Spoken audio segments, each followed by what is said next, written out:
எல்லோருக்கும் இனிய வணக்கம். நண்பர்களே, எப்படி இருக்கீங்க? உங்களை சந்தித்து ரொம்ப நீண்ட நாள் ஆயிடுச்சு.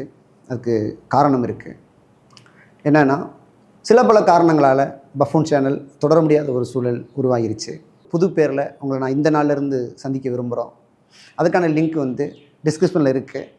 நீங்கள் கிளிக் பண்ணி உங்களுடைய ஆதரவை கொடுத்துருங்க. இது ஒன்று. பஃபூன் பயணத்தை பற்றி உங்களுக்கு ரொம்ப தெளிவாக தெரியும். நாடோடிகளை, பழங்குடிகளை, அவங்களுடைய கலை இலக்கிய பதிவுகளை கொண்டு வந்து சேர்த்துருக்கோம். அந்த நோக்கத்தை நிறுத்திக்க போகிறது கிடையாது. அந்த நோக்கத்தை நோக்கி ஓடுறது தான் திட்டம். அதனால் இந்த புது சேனலில் புதிய புதிய பதிவுகளும் வரப்போகுது. பழைய பதிவுகளும் திரும்ப அப்லோட் பண்ணுறதுக்கான வேலைகளும் நடந்துக்கிட்டு இருக்குது. அப்போது ஒன்று தான், நம்ம யாருக்காக பேச விரும்புகிறோமோ, யாருக்காக குரல் கொடுக்க விரும்புகிறோமோ அந்த குரல் ஒலிச்சிக்கிட்டே இருக்கும். உங்களை நம்பி, உங்கள் பேர் ஆதரவை நம்பி திரும்பவும் இந்த பயணத்தை தொடர்கிறோம். மீண்டும் நீங்கள் ஆதரவு கொடுத்து என்னை வழிநடத்தணும்னு கேட்டு இந்த பதிவின் வழியாக விடைபெறுறேன். அடுத்தடுத்த பதிவில் நம்ம சந்திக்கலாம். நன்றி.